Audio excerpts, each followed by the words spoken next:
تمام خانہ بندوشوں میں مشترک ہے یہ بات، سب اپنے اپنے گھروں کو پلٹ کے دیکھتے ہیں۔ تمام خانہ بدوشوں میں مشترک ہے یہ بات، سب اپنے اپنے گھروں کو پلٹ کے دیکھتے ہیں۔ اس روز سردی کچھ زیادہ ہی تھی۔ کمرہ عدالت میں ہیٹر چل رہا تھا۔ زمر سرخ پڑتی ناک کے ساتھ اپنی میز پہ بیٹھی گواہ کے بیان کو سنتی کاغذ پہ کچھ لکھ رہی تھی۔ اس کا چہرہ بخار کی حدت سے گلابی پڑ رہا تھا، آنکھوں تلے ہلکے تھے۔ فارس گاہے بگاہے نظر اٹھا کر اس کو دیکھتا تھا۔ وہ گو کہ پہلی کی طرح پرسکون تھا، مگر اس کو دیکھتے ہی آنکھوں میں فکر مندی در آتی تھی۔ ذرا سا اس کی طرف جھک کر بولا، طبیعت ٹھیک نہیں تھی تو سماعت میں نہ آتی، اگلی تاریخ کا انتظار کر لیتی۔ زمر نے ملامتی نظروں سے اسے دیکھا۔ مجھے بھی کوئی شوق نہیں ہے تمہاری روز روز شکل دیکھنے کا، مگر جو تمہارے گھر والے ہیں نا، وہ بہت پریشان ہیں، چاہتے ہیں تم جلد رہا ہو جاؤ۔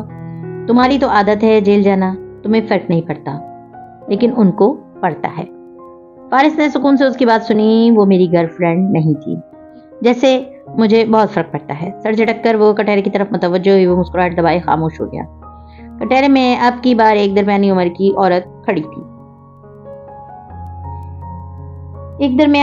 عورت کھڑی تھی۔ سانولا مگر سنجیدہ چہرہ، نفیس لباس اور اٹھی ہوئی گردن، اور اس کے سامنے کھڑا پروسیکیوٹر سوال کر رہا تھا۔ مقتول یعنی آپ کے شوہر قمر الدین صاحب فارس غازی کا ذکر آپ سے کرتے تھے؟ جی۔ آبجیکشن یور آنر، ہیئر سے سنی سنائی بات۔ زمر نے بیزاری سے آواز بلند کی، ساتھ ہی زکام زدہ سانس ناک سکوڑ کر اندر کھینچی۔ یور آنر، مقتول کی بات کی اہمیت سے دفاع کیسے انکار کر سکتا ہے؟ Overrule. جج نے پروسیکیوٹر کی پوری توجہ سننے کی زحمت بھی نہ کی اور ناگواری سے زمر کا اعتراض روک دیا، اور شدید کینہ پرور نظروں سے وہ ان کو دیکھتی رہی۔ فارس بار بار ایک خاموش نظر اس پہ ڈالتا تھا۔ جی۔ وہ اکثر فارس غازی کا ذکر کرتے تھے۔ اب وہ فارس اور اس کی دشمنی کے متعلق کورٹ کو آگاہ کر رہی تھی۔ زمر سر جھکائے کچھ لکھتے ہوئے سنتی رہی۔ اپنی باری آنے پہ وہ اٹھی اور اتنے ہی برے موڈ میں اس کے سامنے جا کھڑی ہوئی۔ مسز قمر الدین، مقتول چند دکانوں کے مالک تھے، اچھا خاصا پیسہ چھوڑ کر گئے ہیں۔ ان کی موت کے بعد وہ پیسہ کس کو ملا ہے؟ وہ شرن تقسیم کیا گیا۔ خاتون سنجیدگی اور بردباری سے بولی، چونکہ آپ کی کوئی اولاد نہیں تھی تو وہ رقم آپ کے اور مقتول کے بہن بھائی کے حصے میں آئی ہوگی۔ جی ہاں، مقتول کی بہن کے شوہر آپ کے بھائی ہیں، وہ پچھلے ماہ گواہی دینے آئے تھے۔ مقتول کے سالے اور بہنوئی دونوں ہیں۔ کیا یہ درست ہے کہ آپ کے وٹے سٹے کی شادی تھی؟ جی۔ تو اس کا مطلب یہ ہوا کہ قمر الدین صاحب کی تمام پراپرٹی آپ کو اور آپ کے بھائی کو ملی ہے؟ سمجھنے والے انداز میں سر ہلاتے ہوئے زمر نے سادگی سے پوچھا۔ Objection your owner. پروسیکیوٹر تیزی سے اٹھا۔ سسٹینڈ۔ جج صاحب نے تنبیہ بھر نظر زمر پر ڈالی۔ مسز قمر الدین، وہ گہری سانس لے کر اس کی طرف گھومی۔ کیا آپ کا قمر الدین صاحب کا کوئی جوائنٹ بینک اکاؤنٹ ہے؟ جی ہے۔ وہ چوکی۔ اور کیا جن دنوں قمر الدین صاحب جیل میں تھے آپ نے خطی رقم نکلوا کر اپنے بھائی کے اکاؤنٹ میں ٹرانسفر کی تھی؟ اس نے چند کاغذات باری باری جج اور پروسیکیوٹر کے سامنے رکھے اور ایک کاپی گواہ کو تھمائی۔ خاتون ہاتھ میں پکڑے کاغذ کو دیکھ کر خاموش ہو گئی۔ مسز قمر الدین، کیا یہ درست ہے کہ جب قمر الدین کو اس خطی رقم کی ٹرانسفر کا علم ہوا تو بینک آفس میں بیٹھے انہوں نے آپ کے بھائی کے ساتھ جھگڑا کیا؟ جی درست ہے۔ نگاہیں جھکائے وہ بولی، اور اس جھگڑے میں آپ کے بھائی نے قمر الدین صاحب کو شدید برا بھلا کہا اور اس جھگڑے کے 1.5 ماہ بعد قمر الدین صاحب کا قتل ہو گیا، کیا یہ درست ہے؟ جی۔ وہ ہلکا سا بولی، نگاہیں بدستور جھکی تھیں۔ مجھے مزید کوئی سوال نہیں پوچھنا۔ وہ کورٹ کے ایک اور سسپیکٹ دیکھ کر آرام سے مڑ کر اپنی کرسی کی طرف چلی آئی تھی اور پہلے سے بہتر نظر آ رہی تھی۔ البتہ فارس نے ہلکے سے سرگوشی کی۔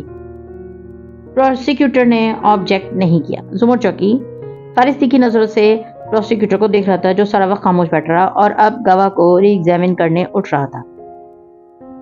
ایک دم سے زمر کو احساس ہوا خرابی طبیعت کے باعث آج اس کا دماغ ٹھیک سے کام نہیں کر رہا۔ مسز قمر الدین اس کے سامنے جا کھڑا ہوا۔ آپ نے وہ رقم کیوں نکلوائی تھی؟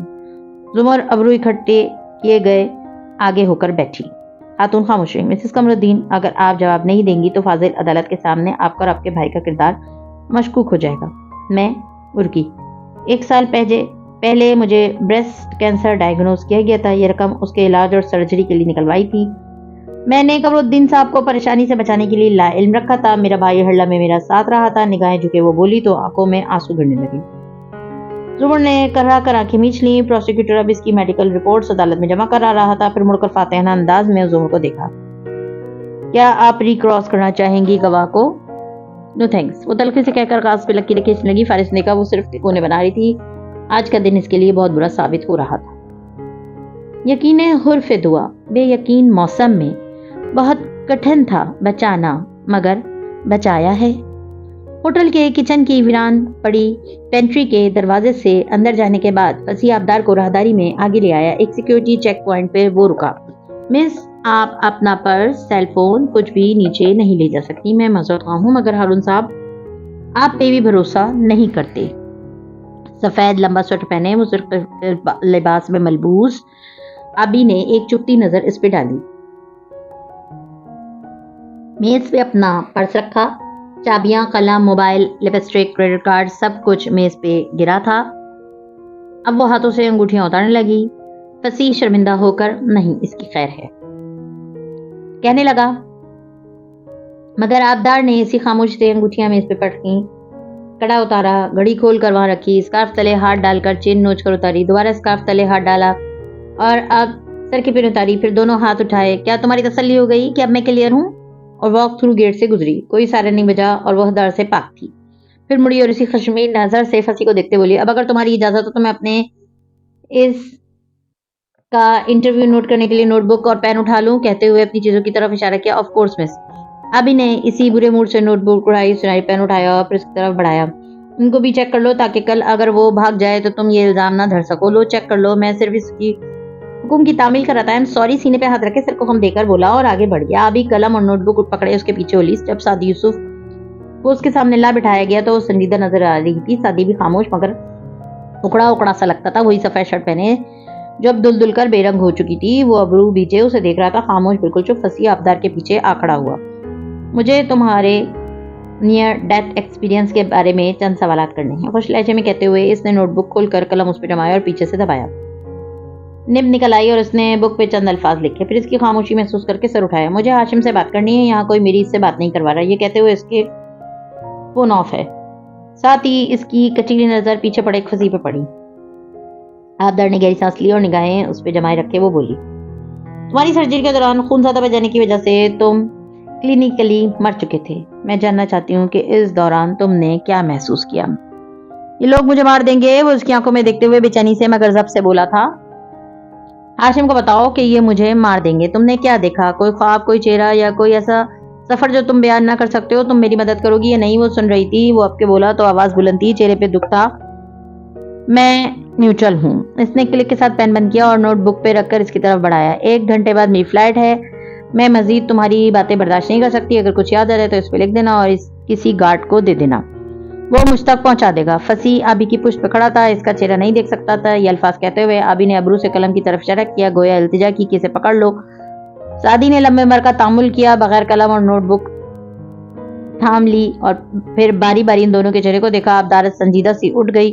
چلو فصیح، اگر زیادہ دیر ٹھہری تو مجھے تمہاری قیدی پہ ترس آ جائے گا، بے نیازی سے کہہ کر وہ باہر جانے لگی۔ جب فصیح رکا، 1 منٹ، مجھے اس کو چیک کرنے دو۔ وہ سعدی کی طرف بڑھا، آپ بھی منجمد ہو گئی، سانس تک رک گیا۔ فصیح نے سعدی کے ہاتھ سے نوٹ بک لی، اسے کھولا، اچھی طرح کنگالا، صفحے پلٹایا، ان کو سونگا، کوئی نادیدہ انک ہو شاید، پھر مطمئن ہو کر بک واپس کر دی اور بھاگ کی طرف بڑھ گیا۔ آبی کی جان میں جان آئی۔ فصیح کو اس پہ شک نہیں تھا کہ یہ پہلی دفعہ نہیں تھا جب آبدار اپنے کسی مریض کو نوٹ بک اور قلم دے آئی تھی۔ فصیح ساتھ کئی دفعہ ایسا ہی منظر دیکھ چکا تھا جب مریض بتانے سے زیادہ لکھنا پسند کرتے ہیں۔ بعد میں وہ فصیح کو نوٹ بک واپس لانے کے لیے بھیجتی تھی۔ اب بھی باہر راہداری میں آگے بڑھتے ہوئے اس نے فصیح سے کہا تھا، جب وہ مر جائے تو میری نوٹ بک واپس لے آنا۔ وہ اندر اپنی خالی کمرے میں بیٹھا سعدی دیوانہ وار نوٹ بک کے صفحے پلٹ رہا تھا۔ وہاں آبی کے نوٹ کردہ چند NDEs لکھے تھے۔ سعدی بے قراری سے ان الفاظ میں کچھ تلاش کر رہا تھا، کوئی پیغام، کوئی کوڈ، جبکہ سنہری چمکتا ہوا پین لاپرواہی سے میز پہ رکھا تھا۔ شکیب، اپنے تعارف کے لیے یہی بات کافی ہے، ہم اس سے بچ کے چلتے ہیں جو رستہ عام ہو جائے۔ قصر کاردار کی نیکسی میں اس صبح شور و غل برپا تھا۔ صداقت کام ختم کر کے اپنے کوارٹر میں چلا جاتا تھا۔ آج بھی باہر تھا، حسینہ فارغ سی لاؤنج میں چوکی کھینچ کر بیٹھی، گاہے بگاہے کچن کو دیکھتی اور ادھر ادھر ٹہلتی۔ ندرت بھی کچن کو ہی انگارہ آنکھوں سے دیکھ دیکھ کر ہول رہی تھی۔ ان کا بس نہیں چل رہا تھا حنین کو کچا چبا جائیں۔ حنین سمیت سب وہاں سے نکل کر وہ اوپن کچن کاؤنٹر کے اوپر چڑھی کھڑی تھی۔ آستینے چڑھائے، دوپٹہ کسے، بال باندھے وہ کچن کو ڈی کلٹر کر رہی تھی، گند سے پاک۔ جب ندرت کو معلوم ہوا کہ اپنا کمرہ انہوں نے صاف کیا تھا تو کافی خوش ہوئی، حیران بھی، چتایا بھی، آج کہاں سے خیال آیا، مگر چلو اچھا ہے۔ اس کو بھی احساس ہوا بیداری کا، یہاں تک تو ٹھیک تھا، مگر جب آہستہ آہستہ دراز کھلنے پہ معلوم ہوا کہ آدھے سے زیادہ سامان حنین بی بی گھر سے باہر کر چکی ہیں تو ندرت پہلے حیران پر غصہ ہوئی، حالانکہ حنین نے کام کی کوئی بھی چیز نہیں پھینکی تھی، مگر وہی ماؤں والی عادت کے 1970 کی دہائی کی بھی سوئیاں دھاگے سنبھال کر رکھی ہوئی تھی کہ شاید قیامت سے پہلے کبھی کام آ جائے۔ چلو یہاں تک بھی ٹھیک تھا، مگر جب وہ پچھلے 2 ہفتوں کے دوران باری باری ہر کمرہ ماہ سوائے زمر کے کمرے کے صاف کرنے لگی تو ندرت کو غصہ آنے لگا۔ آج صبح جب اس نے کچن میں قدم رکھا، یعنی کہ ان سب کو باہر نکالا، تو ندرت ذوالفقار خان کے لیے مزید برداشت کرنا ناممکن ہو گیا۔ ہر چیز ہلا دو گی، پھینک دو گی، وہ کیبنٹ کیوں کھول رکھی ہے، اور پھر مسالوں کے ڈبے کیوں نکال رہی ہو؟ وہیں بیٹھے ہوئے حنا کا اتنا روب تو تھا کہ منع کر دیا تو اب کچن میں نہیں جانا، بار بار پریشانی سے اسے پکارتی، مگر حنین پرسکون تھی، گھٹنوں کے بل کاؤنٹر ٹاپ پہ بیٹھی اوپر کیبنٹ سے چیزیں نکال کر کاؤنٹر پہ رکھ رہی تھی۔ میں کوئی بھی کام کی چیز نہیں پھینکوں گی امی، صرف ایکسپائرڈ مسالے کے پیکٹ نکال رہی ہوں، شیشوں والے مسالے نکال کر شیشیاں دھو کر اور سکھا کر واپس ڈال دوں گی، اندر پڑے پڑے سارے برتن دھونے ہیں، گند نکالنا ہے، صاف اخبار بچھا کر ہر چیز سیٹ کر کے رکھنی ہے۔ ہاں بھائی، ماں تو پھوڑ ہے، ماں کو تو کچھ آتا ہی نہیں، 3 بچے پال کر بڑے کیے، جاب بھی کی، گھر بھی سنبھالا، مگر نہیں۔ وہ پنجوں کے بل بیٹھی کیبنٹ پہ ہاتھ رکھے مگر مڑ کر ندرت کو دیکھنے لگی۔ پتہ ہے کہ امی، ہر عورت کے اندر ایک شدید پوزیسیوزم کی روح ہوتی ہے، جیسے وہ اپنی ساس یا اپنی بہو کی خود مختاری اپنے گھر میں نہیں برداشت کرتی، اسی طرح وہ اپنی بیٹی کو خود مختاری بھی نہیں برداشت کرتی۔ آپ مائیں یہ تو چاہتی ہیں کہ بیٹی بستر سے اٹھے تو چادر درست کر کے اٹھے، مہمانوں کے سامنے جائے دینے کا سلیقہ آتا ہو، مختلف پکوان بنانا سیکھ لے، اپنا کمرہ صاف رکھے تاکہ لوگ اس کی تعریف کریں، مگر جب بیٹی نے اپنی مرضی سے گھر سیٹ کرنا چاہا، وہاں آپ کے اندر کی عورت جا گئی۔ اسی لیے لوگوں نے ہاؤس وائف یا ہاؤس کیپر کی ٹرم بنائی کہ صرف گھر کے صاحب کی بیوی یا گھر کی نوکرانی ہی گھر کی چیزوں کو رکھنے اور چھیڑنے میں خود مختار ہوتی ہے، مگر اب وہ دور ختم ہوا۔ آج سے حنین یوسف ایک نئی ٹرم ایجاد کرتی ہے، ہوم گرل۔ گھر کی بیٹی کو گھر کے کام سیکھنے چاہیے، اگلے گھر کے لیے نہیں بلکہ اپنے گھر کے لیے، اور وہ گھر جہاں وہ رہے۔ اور اگر سینا سامنے دانت نکوستی سن نہ رہی ہوتی تو ندرت کا ہاتھ بار بار جوتے تک جا کر رک نہ جاتا۔ قریباً 3 گھنٹے بعد وہ دھلے دھلائے کچن کے سامنے تھکن سے ٹوٹ کھڑی تھی۔ اب کچن کیبنٹس اندر سے بھی صاف اور حجم میں کم تھے، سب اس نے خود کیا تھا۔ یہ نوکرانیاں کے کرنے کے کام نہیں ہوتے۔ امی کو 100 سلواتیں سنا کر بھی بحری بنی کلٹر اور چیریٹی کے بڑے بڑے شاپر باہر کوڑے کے ڈبے میں ڈال کر آئی، اور اب بس ایک کام رہ گیا تھا، اپنے بیڈ روم کی 1-2 درازیں اس نے چھوڑی تھیں اس روز، اب ان کو نکال کر لاؤنج میں لے آئی اور ان میں ضروری کچرا اور خیرات کا سامان الگ کرنے لگی۔ اب ویسی بے حال باندھے بالوں اور تک کے چہرے کے ساتھ بیٹھی تھی اور گود میں رکھے پرس کھول کر دیکھ رہی تھی، جب بڑے ابا اپنی ویل چیئر دھکیلتے قریب میں آ کر خاموشی سے مسکراتے ہوئے اسے دیکھنے لگے۔ وہ مگن سی پرس خالی کر رہی تھی، یہ اس کے سارے پرس تھے۔ دفتن وہ رکی، چھٹکی ایک پرس میں سے 500 کا نوٹ نکلا تھا، وہ کھولا تو 50 اور 20 کے نوٹ تھے۔ دوسرا کھولا، اس میں چند سکے تھے۔ اس نے خوشگوار حیرت سے سر اٹھایا، مجھے تو یاد بھی نہیں کہ میرے پرانے پرسز میں پیسے پڑے ہیں، عجیب اتفاق ہے۔ یہ اتفاق نہیں ہے، ابا مسکرائے، یہ تحفہ ہے۔ تحفہ؟ وہ چوکی۔ جب چھوٹی تھی تو سنتی ہوگی کہ دنیا میں صرف انسان اور جانور لیونگ تھنگز ہوتے ہیں، بڑی ہوئی تو پتہ چلا ہوگا کہ پودے اور درخت بھی جاندار ہیں، مگر دین پڑھو تو معلوم ہوتا ہے کہ ہر پتھر، ہر دیوار، سب جاندار ہیں۔ قیامت کے دن گواہی دیں گے نا پتھر۔ یہ گھر، یہ جگہیں کچھ محسوس کرتے ہیں، سنتے ہیں، دیکھتے ہیں، تبھی گواہی دیتے ہیں نا۔ اس لیے زمین پہ آہستہ اور تمیز سے چلنا چاہیے۔ اسی لیے کچھ پتھر اللہ کے خوف سے گر پڑتے ہیں، اور یاد ہے ایک پتھر رسول پاک صلی اللہ علیہ وآلہ وسلم کو بھی سلام کیا کرتا تھا۔ اس لیے ان چیزوں کے سائے جھکے ہوئے اللہ کو سجدہ کر رہے ہوتے ہیں۔ یہ سب لیونگ تھنگز ہیں، تمہیں دیکھتی ہیں، محسوس کرتی ہیں۔ وہ لہجے بھر کو رکے۔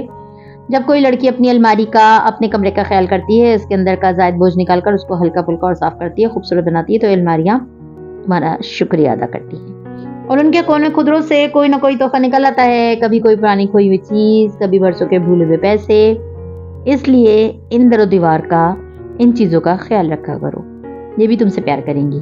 جنات اور انسانوں کے علاوہ باقی ساری مخلوق بہت احسان ماننے والی، بہت قدر کرنے والی ہے۔ حنین نے متحیر سی ہو کر ان پیسوں کو دیکھا، پھر ابا کو۔ اس کے اوپر جیسے ایک نیا انکشاف ہوتا، اسی ٹرانس کی سی کیفیت میں وہ بولی تھی، ابا، کوئی کہتا ہے لڑکیاں خلا اور چاند تک پہنچ رہی ہیں، کوئی کہتا ہے وہ کوٹ، اسپتال، فوج، ہر میدان کو فتح کر رہی ہیں۔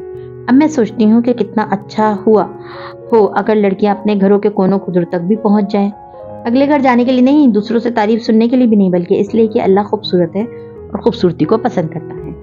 اس لیے کہ صفائی کے بغیر ایمان آدھا ادھورا ہوتا ہے، اور اس لیے کہ فرشتے صاف جگہوں پہ آتے ہیں جب ہمارا گھر اندر سے اتنا گندا ہو، الماریوں کے اندر دنیا جہان کا گند سڑ رہا ہو، 10 بن کچرے سے ابل رہے ہوں، تو فرشتے کے ہمارے گھر میں آنا پسند کریں گے؟ وہ اب سر جھکائے خود سے بولتی، پرس الٹ رہی تھی، ایک 5 روپے کا سکہ گود میں گرا، وہ مسکرا دی۔ اس کو اب زمر اسامہ یا ندرت کی تعریف کی ضرورت نہیں تھی۔ اس کا گھر، اس کی الماریاں، اس کے در و دیوار تو واقف تھے نہ اس کی محنت سے، وہی اس کو شکریہ کہہ رہے تھے۔ حنین یوسف کے لیے یہی بہت تھا۔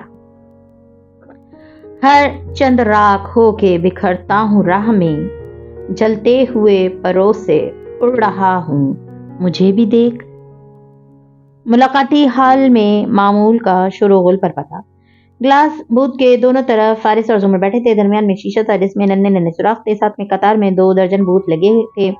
ایک طرف قیدی تھے، دوسری جانب ان کے عزیز و اقارب جو ان سے ملاقات کر رہے تھے۔ وہ سر جھکائے سنجیدہ اور خاموش سی بیٹھی تھی۔ فارس نے انگلی سے شیشہ کھٹکھٹایا۔ زمر نے چونک کر سر اٹھایا، وہ بغور اسے دیکھ رہا تھا، پریشان ہوا۔ زمر نے سر جھٹکا اور فائل کھولی، کان کے پیچھے بال اور سے سر جھکایا۔ وہ کہہ رہی تھی، پروسیکیوٹر نے بہت سے گواہ گیو اپ کر دیے ہیں، جب وکلا چاہتے ہیں تو کوئی کیس جلد از جلد چلے تو وہ کم سے کم گواہ پیش کرتے ہیں۔ میری یہی اسٹریٹجی تھی، مگر میں تمہاری گواہی دینے سے خوش نہیں ہوں۔ خیر تم فیصلہ کر ہی چکے ہو تو تمہیں وٹنس پریپ کرانی ہے، وقت کم ہے۔ کلائی میں بندی گھڑی دیکھی اور سر اٹھا کر فارس کو دیکھا۔ جب وہ کوئی ایسا سوال پوچھے جس کا نہ جواب دینا چاہو تو 4 لفظ بول دینا، آئی ڈونٹ ریکال، مجھے یاد نہیں۔ قانوناً یہ جھوٹ نہیں ہوتا۔ اور جب وہ تم سے پوچھیں کہ اس رات تم کہاں تھے تو کہنا، میں نے بہت دفعہ بتایا ہے کہ میں اس رات گھر پہ تھا۔ ابھی سچ ہے کیونکہ تم بہت دفعہ کہہ چکے ہو کہ تم اس رات گھر پہ تھے۔ تمہاری بہت دفعہ کہی بات سچ ہو جاتی ہے یا جھوٹ، یہ الگ بات ہے۔ اوکے، فارس نے سر کو خم دیا اور وہ اس سے سوال پوچھنے لگی۔ فارس قاضی، کیا آپ کے اور قمر الدین کے درمیان کوئی دشمنی تھی؟ مجھے یاد نہیں، وہ پرسکون سے بولا۔ کیا آپ نے قمر الدین کو جیل میں پیٹا تھا؟ مجھے یاد نہیں۔ گڈ، وہ ذرا سمجھ کر اب بہتر نظر آنے لگی۔ کیا آپ نے قمر الدین کو قتل کرنے کی دھمکی دی تھی؟ نہیں۔ آپ 28 اور 29 اگست کی رات کہاں تھے؟ جیسے کہ میں بہت دفعہ بتا چکا ہوں، میں اس رات گھر پہ تھا۔ تائیدی انداز میں ابرو اٹھائی۔ زمر نے مسکرا کر سر ہلایا۔ کیا آپ پوری رات گھر پہ تھے؟ مجھے یاد نہیں، وہ سلجھے انداز میں جواب دے رہا تھا۔ زمر کی رنگت واپس آ رہی تھی، وہ کٹہرے میں کھڑی کوئی غلط بات نہیں کرے گا اس کی امید بڑھنے لگی تھی، مگر وہ فارس تھا، اس پہ اعتبار کیوں نہیں ہوتا تھا؟ ٹھوکر سے میرا پاؤں تو زخمی ہوا ضرور، رستے میں جو کھڑا تھا وہ کوہسار ہٹ گیا۔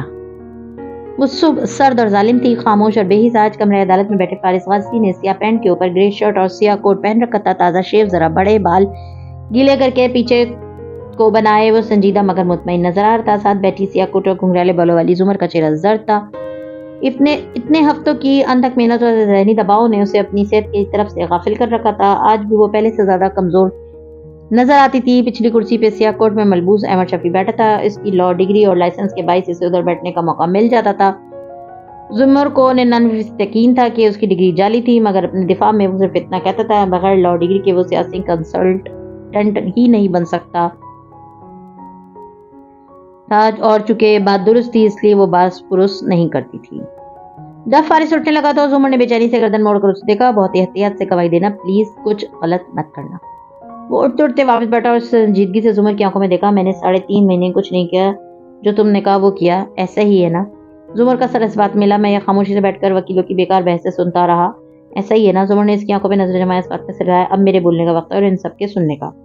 کہتے ہوئے اس نے زمر کے پیچھے کسی کو دیکھا۔ یہ کون ہے؟ زمر نے چوک کر گردن پھیری تو استخاصہ کی کرسی پہ بیٹھے قیمتی نفیس سوٹ میں ملبوس آدمی کو دیکھ کر وہ ٹھہر گئی۔ یہ تو سابق پروسیکیوٹر جنرل ہیں، یہ ادھر کیسے؟ فارس لا علمی سے شانہ اچکاتے ہوئے اٹھ کھڑا ہوا۔ زمر نے گھوم کر احمر کو دیکھا جو نگاہیں اوپر چبوترے پہ جمع بیٹھا تھا۔ پروسیکیوٹر جنرل ادھر کیا کر رہے ہیں احمر؟ مجھے نہیں معلوم، غازی نے کہا تھا ان کو بلاؤ، میں نے صرف اتنا کیا، ان کی موجودگی یہاں یقینی بنائی، فارس نے کہا تھا۔ وہ متعجب رہ گئی، پھر واپس گھومی اور جلن سے فارس کو دیکھا جو کٹہرے میں کھڑا حلف لے رہا تھا۔ وہ اٹھ کر اس کے سامنے جا کھڑی ہوئی، ساری باتیں ذہن سے ٹک کر گواہی لینے لگی۔ ریکارڈ کے لیے اپنا نام بتائیے، اس نے خوش لہجے میں مخاطب کیا۔ وہ ہلکا سا مسکرا کر بولا، فارس طاہر غازی۔ نظریں زمر پہ جمی تھی۔ کیا یہ درست ہے کہ آپ کو 13 اکتوبر کی شام اپنے گھر سے گرفتار کیا گیا؟ جی۔ وہ اب اس سے چند روٹین کے سوالات کر رہی تھی اور وہ مختصر جواب دے رہا تھا۔ آخر میں اس نے پوچھا، کیا آپ حلفیہ کہتے ہیں کہ آپ کا قمر الدین چودھری کے قتل سے کوئی تعلق نہیں ہے؟ جی ہاں، میں نے یہ قتل اور اغوا نہیں کیا، میں بے گناہ ہوں۔ زمر مڑی اور پروسیکیوٹر کو یور وٹنس کہہ کر مخاطب کرتی اپنی کرسی پہ آ بیٹھی۔ پروسیکیوٹر لبوں میں معنی خیز مسکراہٹ سجا اس کے سامنے جا کھڑا ہوا۔ فارس غازی، آپ نے ابھی کہا کہ آپ مقتول کو جیل کے زمانے سے جانتے تھے، کیا آپ دونوں کے درمیان کوئی دشمنی، کوئی رقابت تھی؟ مجھے یاد نہیں۔ کٹہرے پہ ہاتھ رکھ کے وہ پروسیکیوٹر کی آنکھوں میں آنکھیں ڈالے پرسکون سی مسکراہٹ کے ساتھ بولا تھا، کیا آپ کو یاد ہے کہ یہ آپ نے قمرالدین چودھری کو پیٹا تھا؟ I don't recall. پروسیکیوٹر نے مسکرا کر سر جھٹکا۔ کیا قمرالدین کے جیل سے چھوٹنے کے بعد آپ کا اس سے کوئی جھگڑا ہوا تھا؟ مجھے یاد نہیں۔ آپ 28 اور 29 اگست کی درمیانی رات کہاں تھے؟ میں رات 9 بجے گھر آ گیا تھا اور اگلی صبح 7:30 بجے گھر سے نکلا تھا۔ زمر نے بے اختیار اسے دیکھا۔ وہ محتاط الفاظ کا چناؤ کر رہا تھا۔ گردن موڑ کر اس نے پروسیکیوٹر جنرل کو دیکھا۔ وہ انگوٹھی کے ناخن انگشت شہادت کا ناخن رگڑتے توجہ سے اس کو دیکھ رہے تھے۔ کیا آپ پوری رات گھر پہ رہے تھے؟ پروسیکیوٹر نے وہ سوال پوچھا جس کا زمر کو دھڑکا تھا۔ کمرے عدالت میں چند ثانیے کے لیے سنارا چھا گیا، پھر فارس طاہر غازی نے اٹھی گردن اور سنجیدہ چہرے کے ساتھ کہا، نہیں۔ زمر کا دل لمحے بھر کے لیے رکا۔ امیر بے اختیار سیدھا ہو کر بیٹھا۔ پروسیکیوٹر بھی 2 قدم مزید قریب آیا۔ تو آپ اس رات کہیں جا کر واپس آئے تھے؟ پروسیکیوٹر کو مجھے یاد نہیں کی توقع تھی۔ وہ خود بھی حیران ہوا تھا۔ میں 11 بجے گھر سے نکلا تھا اور صبح 5 بجے واپس آ گیا تھا۔ زمر نے بے اختیار سر دونوں ہاتھوں میں گرا دیا۔ آپ 11 سے 5 کے دوران کدھر گئے تھے؟ فارس نے ایک علاقے کا نام لیا جو ڈاکٹر ایمن کے اسپتال کے قریب تھا۔ یہ علاقہ قمرالدین کے قتل کی وجہ سے کی جگہ سے کافی دور تھا۔ میں پوری رات اسی علاقے میں تھا۔ وہ پرسکون سا کہہ رہا تھا۔ زمر کو نہیں سمجھ آئی وہ کس بات پہ اعتراض کرے۔ اس کا گواہ اپنے خلاف ہاسٹائل وٹنس بن رہا تھا۔ اور آپ وہاں کس جگہ تھے؟ وہ لمحے بھر کو رکا۔ میں ایک عمارت میں گیا تھا۔ اور کیا وہ کوئی خالی عمارت تھی؟ کوئی زیر تعمیر اسپتال، کوئی فیکٹری جہاں آپ کی ایلیبائی ثابت کرنے کے لیے ایک شخص بھی نہ ہو؟ پروسیکیوٹر کے لبوں پہ استحضائی مسکراہٹ بکھری۔ وہاں 32 لوگ تھے جنہوں نے مجھے ادھر دیکھا پوری رات۔ میرے پاس 32 ایلیبائی ہیں۔ 32۔ جہاں پروسیکیوٹر لمحے بھر کے لیے لاجواب ہوا وہاں زمر نے چوک کر سر اٹھا کر اسے دیکھا۔ وہ اسی طرح پرسکون کھڑا تھا۔ پروسیکیوٹر جنرل نے کرا کر آنکھیں میچی۔ 32 لوگ؟ 32 لوگ؟ پروسیکیوٹر قدرے ہکلا کر سنبھلا۔ یہ کون سی جگہ تھی؟ یہ ایک میٹنگ پلیس ہے، ملاقات کی جگہ۔ بور ہوئے لوگ ادھر جاتے ہیں۔ اور آپ ادھر کیوں گئے تھے؟ میں کافی پینے گیا تھا۔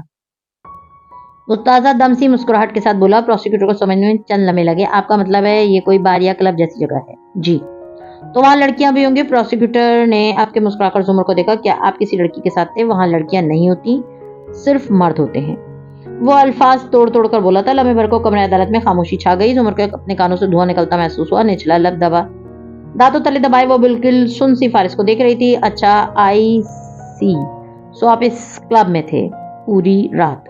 اٹک اٹک کر وہ بولا۔ پروسیکیوٹر صاحب وہاں 32 لوگ 32 مرد اس رات موجود تھے۔ کلب کی لابی کی CCTV فوٹیج میں میرے آگے پیچھے داخل ہونے والے 32 لوگوں کے چہرے بھی نظر آ رہے ہیں۔ کچھ کے نام بھی مجھے یاد ہیں جو کولمبیا سے پڑھ کر آیا ہے، اور ایک بڑے سرکاری عہدیدار کا بیٹا ہے۔ وہ بار کاؤنٹر پہ میرے ساتھ ہی بیٹھا تھا۔ اس کا بازو فریکچر ہوا تھا۔ اور زمر نے بے اختیار گردن موڑ کر پروسیکیوٹر جنرل کو دیکھا جن کی نظریں فارس غازی پہ گڑی تھی اور کان سرخ تھے۔ ادھر وہ پرسکون سا کہہ رہا تھا۔ جج صاحب ایک دم چوک کر فارس کو دیکھنے لگے۔ آپ پروسیکیوٹر صاحب ان 32 لوگوں کو سفینن کریں گے کہ کورٹ بلائیں اور میری ایلیبائی کی تصدیق کر لیں؟ میں آپ کو ان کے نام دینے کے لیے تیار ہوں۔ آپ نے مجھے گرفتار ہی ان لوگوں کے ناموں کے لیے کیا ہے نا، تو مجھ سے نہ پوچھیں۔ سادگی سے جج صاحب کی طرف دیکھا۔ بالکل، آپ ان کے ناموں کی فہرست عدالت میں جمع کرائیں۔ عدالت ان کو باری باری طلب کر کے سوال جواب کر لے گی۔ پروسیکیوٹر کا اعتماد واپس آنے لگا۔ یور آنر، وہ ایک دم کھڑی ہوئی۔ اب کچھ اسے سمجھ میں آنے لگا تھا۔ فارس غازی ان لوگوں کی فہرست عدالت کے حوالے میں نہیں کر سکتا تھا کیونکہ وہ عزت دار لوگ ہیں۔ اگر آپ کو سب فینونا کیا گیا تو یہ ان کی توہین ہوگی۔ جیسے ایک سابقہ سرکاری آفیسر کا بیٹا جس کا بازو فریکچر ہوا تھا وہ جج بننے جا رہا تھا، اس گواہی سے اس کا کریئر متاثر ہوگا۔ وہ جلدی جلدی کہہ رہی تھی۔ پروسیکیوٹر نے جھلا کر اسے دیکھا تھا۔ یور آنر، اگر دفاع کو ملزم کی ایلیبائی ثابت کرنی ہے تو ان کو وہ فہرست عدالت کے حوالے کرنی ہوگی۔ شیور، میں تو تیار ہوں دینے کے لیے۔ اسی فہرست کے لیے تو آپ نے مجھے گرفتار کروایا ہے، وہ پرتپش مسکراہٹ کے ساتھ بولا تھا۔ پروسیکیوٹر نے آپ کے الجھ کر اسے دیکھا۔ کون سی فہرست؟ آپ کو اس لیے گرفتار کیا گیا ہے کیونکہ آپ نے قمرالدین کا قتل کیا ہے۔ جج صاحب نے چوک جانے کے انداز میں باری باری کبھی فارس کو دیکھتے کبھی پیچھے بیٹھے سابق PG کو دیکھا۔ کیا آپ ایک اور ثبوت لا سکتے ہیں اپنے الزام کے حق میں؟ وہ سرخ پڑتے چہرے کے ساتھ بے بسی بھرے غصے سے کہہ رہی تھی۔ فارس غازی بے گناہ ہے۔ کیا اس کے 4 سال ضائع کر کے لوگ خوش نہیں ہوئے جو اس کو ایک دفعہ پھر قید کر کے دھکیلا جا رہا ہے؟ وہ اپنا بیان دے چکا ہے۔ یہ کیس آف 2 ورژن ہے۔ وہ اس رات قتل کی جگہ سے بہت دور تھا۔ ہمارے پاس 32 گواہ ہیں لیکن ان کے نام پروسیکیوشن کے حوالے کرنے کا مطلب یہ ہے کہ ہم پبلک پروسیکیوشن آفس کو سابق افسروں کے بارے میں انتقامی کارروائیاں کرنے کا اختیار دے دیں۔ پہلی دفعہ پروسیکیوٹر چوکا، مڑ کر تماشائیوں کی طرح بیٹھے سابق PG کو دیکھا جو سرخ چہرے کے ساتھ بیٹھے تھے۔ لمحے بھر کے لیے پروسیکیوٹر کو اپنا دماغ گھومتا ہوا محسوس ہوا۔ 1 منٹ مسز عمر، نہیں جناب عالی، وہ وقت آ گیا جب ہم فارس غازی کو اکیلا چھوڑ دیں، اسے اس کی زندگی جینے دیں اور اس کے اوپر یہ جھوٹے مقدمات ختم کر دیں۔ اس کا سر درد سے پھٹ رہا تھا اور وہ آواز غصے سے پھٹ رہی تھی اس کی۔ Your owner, Mrs Umar case کا رخ دوسری طرف موڑ رہی ہیں، یہ بات غلط کر رہی ہیں۔ پروسیکیوٹر کو اعتماد نہیں لگ رہا تھا، کبھی وہ پیچھے بیٹھے پیچی کو دیکھتا، کبھی کٹہرے میں کھڑے فارس کو، اور وہ دونوں پروسیکیوٹر سے بے نیاز ایک دوسرے کو دیکھ رہے تھے، سب پاٹ گہری نظروں کے ساتھ۔ مسز عمر واقعی غلط بات کہہ رہی ہیں، جج صاحب نے برہمی سے پروسیکیوٹر کو مخاطب کیا۔ یہ 2 ورژن کا کیس نہیں ہے، یہ فردر انکوائری کا کیس ہے۔ عمر نے بے اختیار میز پہ دونوں بازو رکھے اور چہرے گردن پہ گرا دیا اور فارس نے آنکھیں میچ کر طویل سانس کھینچی۔ یہ ایک فشنگ ایکسپیڈیشن ہے اور مجھے اس بینچ پہ بیٹھے شرم آ رہی ہے کہ پبلک پروسیکیوشن آفس انتقامی کارروائیوں کے لیے اس حد تک گر سکتا ہے۔ جناب عالی اس سچویشن کو مینیپولیٹ کر رہے ہیں۔ پروسیکیوٹر بوکھلا کر احتجاج کرنے لگا، مگر جج صاحب نے غصے سے ہاتھ اٹھا کر اسے خاموش رہنے کا اشارہ کیا۔ سرکاری آفس نے اس کیس میں اپنی ذمہ داری کے درست طریقے سے انجام نہیں دی ہے۔ آپ کے گواہوں کے بیانات میں جھول ہے، شواہد ناکافی ہیں، شریک جرم کریڈیبل نہیں ہے۔ آپ نے 3.5 ماہ سے ایک ایسے آدمی کو زیر حراست رکھا ہوا ہے جس کو مقید کرنے کے لیے آپ کے پاس ناکافی ثبوت کے علاوہ کچھ نہیں ہے۔ وہ شدید برہمی سے کہہ رہے تھے اور پروسیکیوٹر لب کاٹتا سننے پہ مجبور تھا۔ ان 32 لوگوں کو کورٹ میں گھسیٹنے کی میری نظر میں کوئی ضرورت نہیں ہے۔ عدالت فارس غازی کے بیان سے مطمئن ہے اور سیکشن 249 CRPC کے تحت فارس غازی کو ناکافی شواہد کے باعث باعزت بری کرنے کا حکم دیتی ہے اور پبلک پروسیکیوشن آفس کو انتباہ کرتی ہے کہ اس قسم کے اونچے ہتھ کنڈوں پہ اترانے سے گریز کریں تو یہ موجودہ پروسیکیوٹر جنرل کی صحت کے لیے بہتر ہوگا۔ شدید غصے اور ناگواری سے کہہ کر جج صاحب نے اپنا ہتھوڑا زور سے میز پہ دے مارا۔ پیچھے بیٹھے سابق پیچی نے آنکھیں میچ کر گہری سانس لی اور پھر فارس کو دیکھ کر ذرا سا سر کو خم دیا اور اٹھ کر باہر چلے۔ وہ اس کے احسان مند تھے۔ اور آپ فارس طاہر غازی، جج صاحب نے رخ اس کی طرف پھیرا، مجھے افسوس ہے اور شدید دکھ ہے کہ آپ کو فشنگ ایکسپیڈیشن کا شکار کر کے اتنے ماہ جیل کی سلاخوں کے پیچھے گزارنے پڑے۔ میں پبلک پروسیکیوشن آفس کو ایڈوائز دوں گا کہ وہ آپ کو معذرت پیش کریں۔ فارس نے کٹہرے کی ریلنگ پہ ہاتھ رکھے، اٹھی گردن اور زخمی آنکھوں کے ساتھ بس اتنا کہا، آپ کا شکریہ یور آنر، لیکن ان کی معافی میری زندگی سوا 4 سال نہیں لوٹا سکتی۔ میرے خاندان اور دوستوں میں ہوئی میری بے عزتی اور توہین نہیں ٹھیک کر سکتی۔ میری 2 دفعہ کھو جانے والی نوکریاں عزت سے مجھے واپس نہیں مل سکتی۔ جب آپ کسی بے گناہ آدمی کو قید میں ڈالتے ہیں تو آپ اس کو معصوم نہیں رہنے دیتے، وہ اپنے دفاع کے لیے کسی بھی حد تک جانے کے لیے تیار ہو جاتا ہے۔ مجھے نہیں معلوم کہ کوئی خدا ہے بھی یا نہیں، کوئی قیامت آئے گی بھی یا نہیں، مگر مجھے اتنا ضرور معلوم ہے کہ بے گناہ آدمی اپنے اوپر ہونے والے ظلم کو روکنے کے لیے جو کچھ بھی کرے وہ قانوناً اور شرعاً درست ہوتا ہے۔ بچے ہوئے ابرو کے ساتھ وہ نیچے اتر آیا۔